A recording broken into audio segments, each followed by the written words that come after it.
Friends, आज हम आपके लिए ए एन और द के बीच में एक बहुत ही शानदार सा कॉन्सेप्ट लेकर आया हूं एंड आई होप ये क्लास आपके लिए बेनिफिशियल होगा। तो चलिए समझना शुरू करते हैं। देखिए, जब आर्टिकल ए एन के बारे में हम बात करते हैं या द के बारे में बात करते हैं तो हमें लगता है सर कि कहाँ लगना चाहिए। बहुत ऐसे कॉन्सेप्ट्स हैं, लाइक एक्सरसाइज भी मैं इसका लेकर आऊँगा। तो सबसे पहले मैं आपको आर्टिकल ए और एन के बीच में समझाता हूँ।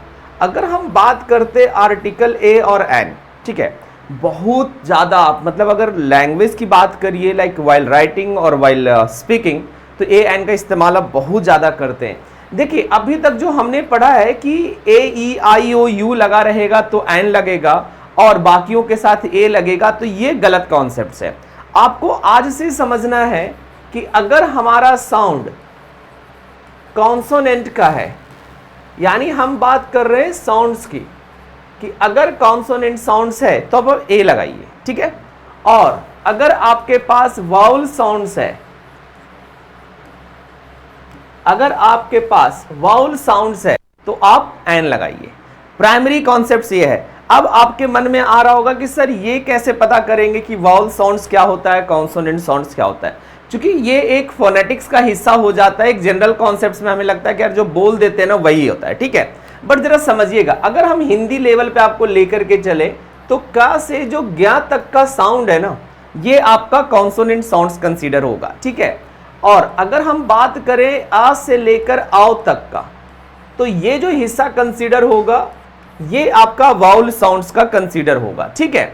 अब कोई भी लेटर ए से जेड, यानी कि ए से जेड किसी से शुरू हो, आपको ये चीजें नहीं देखनी है कि ए से शुरू है, ई से शुरू है, एक्स से शुरू है, वाई से शुरू है। ए से जेड किसी से भी शुरू हो, अगर उसका उच्चारण क और ज्ञा के बीच वाला, मतलब क से ज्ञा तक 36 लेटर्स होते हैं, अगर इसके साउंड से आ रहा है तो आप ले लगा दीजिए। और अगर आ से औ तक का आ रहा है, यहां भी हम लेटर को कंसीडर करेंगे ए से जेड लेटर तक, किसी से भी आ जाए। अब जरा देखिए, कुछ एग्जाम्पल से समझते हैं। जैसे डैश ई डब्ल्यू ई, पहला ही हम थोड़ा सा आपके लिए कठिन वाला लेकर आ गए। ई डब्ल्यू ई, एक सेकेंड, ई डब्ल्यू ई, इसके पहले क्या लगेगा? दो लिख रहा हूं, इधर से मैं बताने वाला नहीं हूं, ठीक है। दो लिख रहा हूं, इसको लगाइएगा आप लोग। 1 रुपी नोट। तो देखिए, ये दो हो गए क्वेश्चंस आपके लिए, कि आप कमेंट सेक्शन में बताइए हमको इसका जवाब कि दोनों के साथ क्या आएगा, ठीक है। अब हम आते हैं अपने एग्जाम्पल्स की तरफ। जब हम एग्जाम्पल्स की तरफ बढ़ेंगे तो जरा देखिएगा, अगर आप लिखते हैं, दो ले रहा हूं मैं, दोनों को समझिएगा जरा। अम्ब्रेला एंड यूनिवर्सिटी, अब ये दो हो गए। अब इन दोनों के साथ क्या लगेगा? अगर हम देखने की कोशिश करें तो दोनों के दोनों यू लेटर से शुरू है, लेकिन क्या दोनों के यू लेटर का साउंड एक जैसा है, प्रोनाउंसिएशन एक जैसा है? तो जरा देखते हैं। यहां पर है अम्ब्रेला, यानी यहां पर आ साउंड है, साउंड आ रहा है, आ साउंड आ रहा है। अगर आ साउंड आ रहा है तो इसके साथ आएगा एन। दूसरे में बात करें, अगेन यू से शुरू है, लेकिन यहां पर इसका साउंड आ रहा है य, क ख ग में आता है य, तो यहां पर आएगा ए। तो देखिए, प्राइमरी डिफरेंस ये है। दो क्वेश्चंस आपके लिए, इसका जवाब आप कमेंट में दीजिए कि इन दोनों के साथ आर्टिकल ए आएगा या आर्टिकल एन आएगा। तो हमने प्राइमरी समझा आर्टिकल ए एन किस तरह के वर्ड के साथ आएगा। अब हम आगे बढ़ते हैं और समझने की कोशिश करते हैं कि ए एन लगता कब है, ए एन लगता कब है। देखिए, द मास्टर ट्रिक बता रहा हूं, मास्टर कॉन्सेप्ट्स बता रहा हूं, एक बार में आपके दिमाग में सेट हो जाएगा ये। देखिए, जब आप ये बताना चाहें when the speaker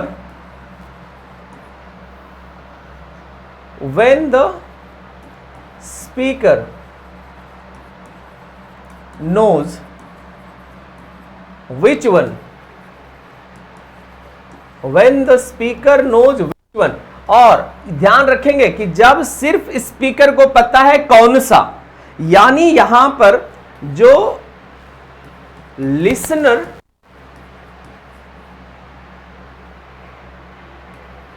listeners and readers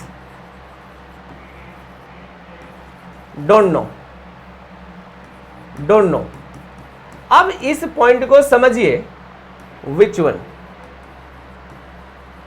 यानी जब स्पीकर को पता है कि कौन सा, लिसनर या रीडर को नहीं पता है कि किस बारे में बात कर रहे हैं, आप आर्टिकल ए एन लगा दीजिए। जरा एग्जांपल्स के थ्रू समझने की कोशिश कीजिएगा। आप हमारे लिसनर हैं, आप हमें सुन रहे हैं, तो आप लिसनर हैं। अब हमने आपसे कहा कि मैंने एक टीवी खरीदा है, क्या आपको उस टीवी के बारे में कोई जानकारी है? सिर्फ मुझे पता है मैंने कौन सी टीवी खरीदी, मैंने कितने में टीवी खरीदी, वो सारी जानकारी सिर्फ हमारे पास है। Then I will write I have bought a TV. अब आ टीवी लिखने के पीछे रीजन यही है कि मैं बोल रहा हूं सिर्फ मुझे पता है कि किस टीवी के बारे में बात कर रहे हैं, आपको यह जानकारी नहीं है। अब आगे बढ़िए जरा कि आर्टिकल द कहां लगाते हैं। अब हम जरा देखते हैं आर्टिकल द कहां लगाते हैं। इसमें when the speaker and listeners or readers know which one, जब यहां पर पता चले कि भाई स्पीकर को भी और लिसनर या रीडर्स को भी पता है कि किस बारे में बात कर रहे हैं, तब आर्टिकल का इस्तेमाल होता है। जरा देखिए एग्जांपल्स के थ्रू। सेम सेंटेंस लिखा है मैंने। मान लीजिए कि हमने YouTube पर आकर के मुझे एक टीवी खरीदनी थी, मैंने सारे बच्चों से एक राय लिया, अपने स्टूडेंट से राय लिया कि आप लोग बताइए कौन सा टीवी लिया जाए। सब लोगों ने कहा कि सर आप किसी एक पर्टिकुलर कंपनी का ले लीजिए, ठीक है। तो हमने कहा बाद में आकर के कि आई हैव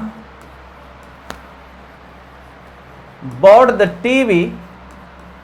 अब देखिएगा हमने क्या लिखा है, आई have bought the TV which you suggested, which you all suggested to me। अब जरा देखिए, अब हमने टीवी के पहले द लगा दिया। क्यों द लगाया? क्योंकि आगे में हमने एक क्लाउज जोड़ दिया है जो ये बता रहा है कि पर्टिकुलर कोई खास टीवी है जिसमें स्पीकर, लिसनर, रीडर सबको पता है कि किस टीवी के बारे में बात हो रही है। क्योंकि हमने आपसे पूछा था और आपने हमें बताया और हमने वही टीवी ले ली। देखिए यहां पर रूल्स का कंक्लूजन बताता हूं।